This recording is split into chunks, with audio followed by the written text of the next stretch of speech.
His ex hid 3 sons from him.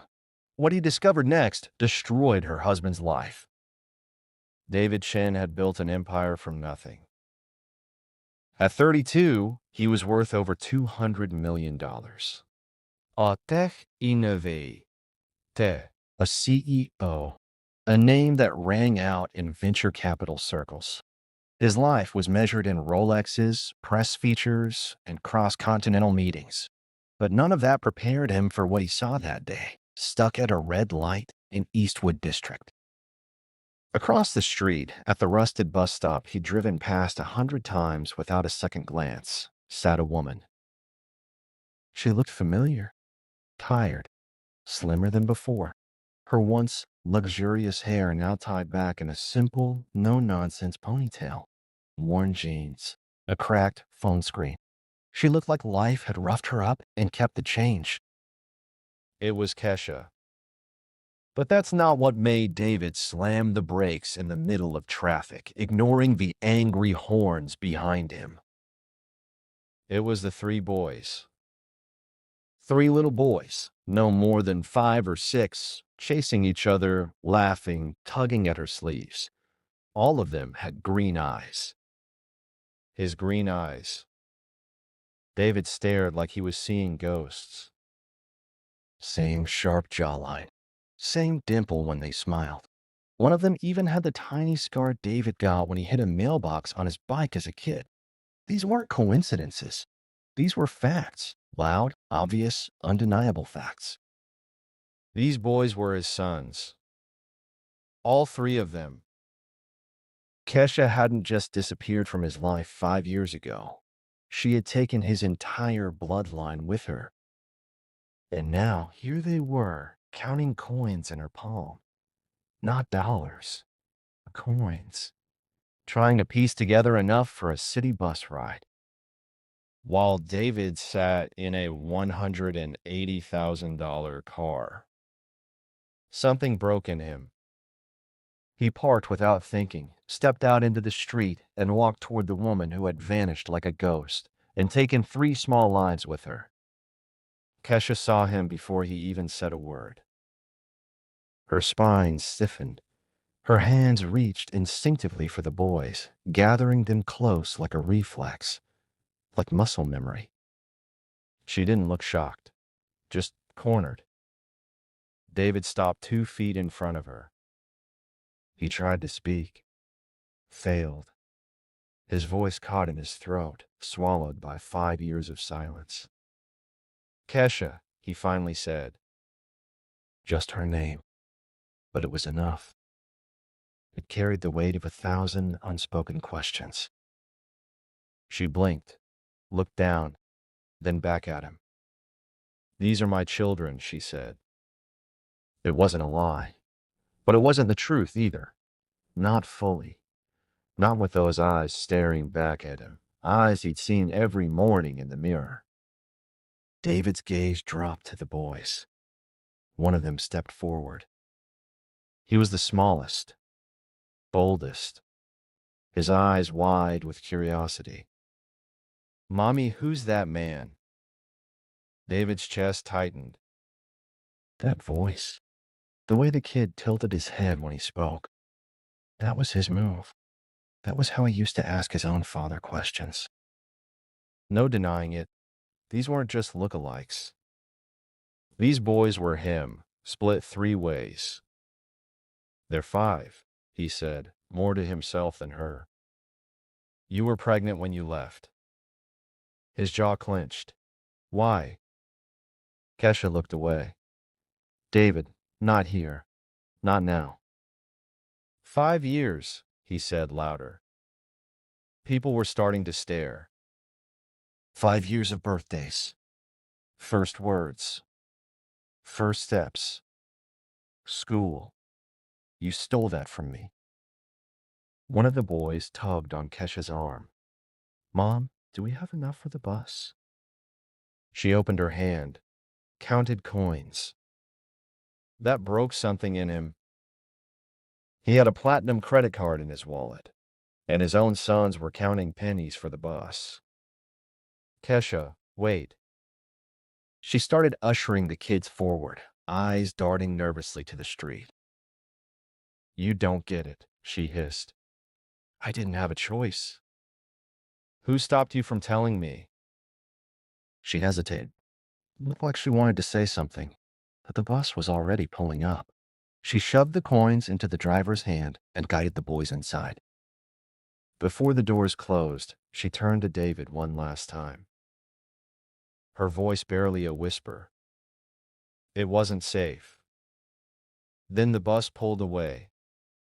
David stood there, stunned. She wasn't just hiding them from him. She was hiding them from someone else. David didn't sleep that night. He couldn't. His mind was running loops around every unanswered question. Why did she leave? Why didn't she tell him about the kids? And most of all, who was she afraid of? By sunrise, David had already started digging. He pulled every digital thread he could find on Kesha. Social media, old apartment leases, school districts. It was like piecing together a ghost trail. Then something, a photo from a tagged family picnic. Kesha, 3 boys, and a man, arm wrapped around her shoulders, too close to be just a friend. David zoomed in. The man's name was Brandon Mitchell. Corporate lawyer, sharp suits, perfect smile. And in the caption, he was listed as father to my 3 little miracles. #family. First. David leaned back in his chair. So this was the man who stepped into his life like a stand-in. The man playing father to kids who weren't his. The man reaping love and credit while David was ghosted. But it got worse. Brandon wasn't just pretending. He had built a brand on the lie. Every post, every speech, every interview screamed the same rehearsed story. Rescued single mother, raised kids as his own. The hero, the family man. David's hands curled into fists. This wasn't just betrayal. It was performance. And someone, somewhere, had scripted this entire story, excluding him from every page. He picked up the phone. "I need a PI," he said. By the end of the week, a manila folder arrived. It landed on David's mahogany desk like a hammer. Inside, everything. Brandon had met Kesha when she was 5 months pregnant. He knew she was carrying someone else's kids. And he made her a deal. Security. In exchange for silence. Brandon had told her David would never make a good father. Said he was unstable, obsessed with his startup. Said no judge would give him custody. Promised a quiet life as long as she kept her mouth shut. And she had, out of fear, out of exhaustion, maybe even out of survival. But Brandon didn't stop there. He documented everything. Emails, texts, conversations with friends bragging about his rescue story. Even laid out contingency plans if David ever resurfaced. Make him look unstable. Make him look dangerous. Make him look like he walked away. David sat still, reading it all. Stone-faced, silent. He wasn't just erased from the story. He was painted as the villain. But Brandon had made one fatal mistake. He left a paper trail. Most people, after reading something like that, would explode. David didn't. He got quiet. Deadly quiet. He called Rebecca Santos, family law attorney, savage in court, known for defending fathers who got cut out of their children's lives. When she read the file, she said only 3 words. "This is war." She pulled bank records. Kesha had no account in her own name, no credit cards, no control. Brandon ran everything like a puppeteer. And then Rebecca found the insurance policies. $500,000 on each child. Brandon as the sole beneficiary. David's blood ran cold. What kind of man insures 3 kids that aren't his for that kind of money? What the hell was he planning? David whispered. Rebecca looked him dead in the eyes. Nothing good. David didn't post a thing. Didn't confront. Didn't message. Didn't call Kesha. Didn't call Brandon. Instead, he wrote one email. Not to a lawyer. Not to a reporter. To the Foundation for Family Justice, where Brandon sat proudly on the board. He wrote as a silent benefactor. Offered a $100,000 donation to expand their legal outreach for struggling single mothers. Said he was moved by their mission. They accepted. Invited him to a gala. Gave him a seat at the same table as Brandon Mitchell. And so it began. For the next 2 weeks, David watched. He watched Brandon shake hands. He watched Brandon give speeches. He watched Brandon tell lie after lie, smiling while repeating his adopted family story in front of cameras. What Brandon didn't know, every word was being recorded. Every quote. Every fabricated fatherhood anecdote. All of it stacked in a clean digital folder. David called in a favor from a data analyst. Cross-referenced Brandon's speeches with the emails from the PI's file. It was a perfect match. Brandon Mitchell's empire was built on lies. And David now had the receipts. It happened fast. David hit send on 3 identical emails.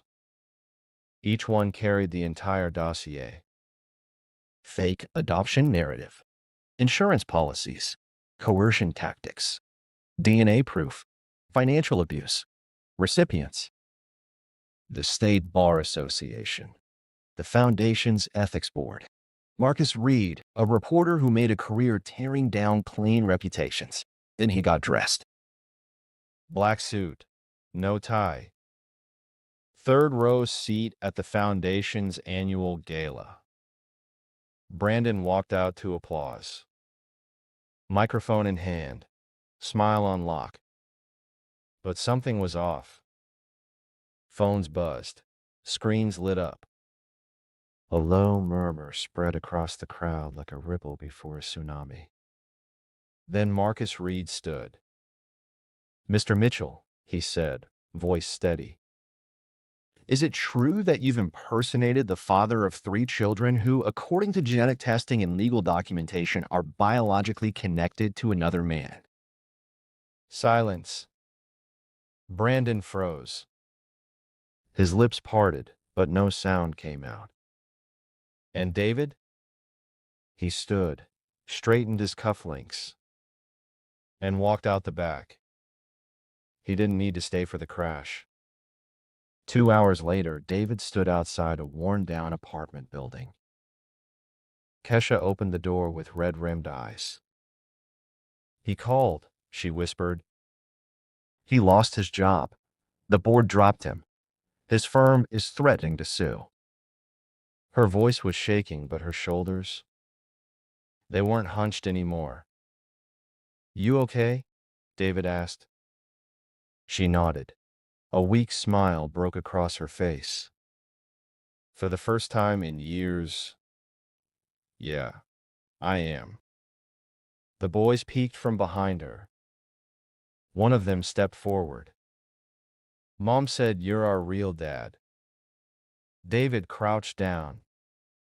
met the boy's eyes, the eyes he saw every morning for 32 years. "Yeah," he said, "I am. And I want to be here if you'll let me." 6 months later, David wasn't running a startup. He was running lunches to school, helping with homework, teaching his youngest how to ride a bike in the driveway of a modest sunlit house in the suburbs. The empire was still there. The stocks, the suits, the boardroom. But none of it compared to hearing, "Dad, watch this." None of it came close to tucking in 3 little versions of himself at night. Brandon? He was working in a dusty law office in a rural county. Disbarred, divorced, forgotten. The scandal didn't just end his career, it exposed a pattern. Other women, other manipulations. The foundation issued a public apology. The Bar Association made an example out of him. David didn't celebrate. He didn't gloat. Didn't post. Didn't dance on the ruins. He just kept showing up. One day at a time. One meal. One bedtime story. One real moment at a time. Revenge isn't always fire and fury. Sometimes it's quiet. It's the stillness that follows the storm. It's building something better on the ashes of what they tried to take from you. Brandon Mitchell tried to erase a father from his children's story. But the truth always waits. And when it arrives, it burns everything falls to the ground. If this story moved you, if you've ever been pushed aside, rewritten, or underestimated, let this be your reminder. The truth doesn't just survive, it wins. Share your story in the comments. And subscribe for more true stories about loss, justice, and what it means to fight for what's yours. We're just getting